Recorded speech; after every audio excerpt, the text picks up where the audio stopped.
पीछे हो, फुल मस्ती में डोलेला जब ऊपर नीचे हो। आय हाय फुल मस्ती में डोलेला जब ऊपर नीचे हो, ऊपर नीचे हो। हाँ घूमेला सा लइका तोरा आगे पीछे हो, फुल मस्ती में डोलेला जब ऊपर नीचे हो। हाँ फुल मस्ती में डोलेला जब ऊपर नीचे हो।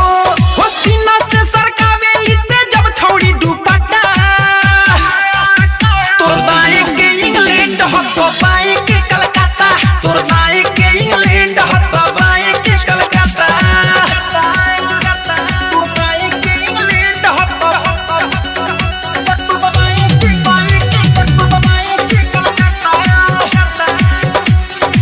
आप सुन रहे हैं अमित पटेल की आवाज में। कोई दिन से तो गोड़ल बा हमरो नजर हो, मन कर रहती वही बना के घर हो। आय हाय मन कर रहती वही बना के घर हो।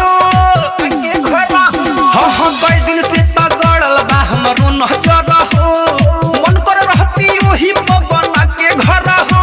हाँ मन कर रहती वही बना के घर हो लिख दे छौड़ी हमरो नावे देता दू चार काठा,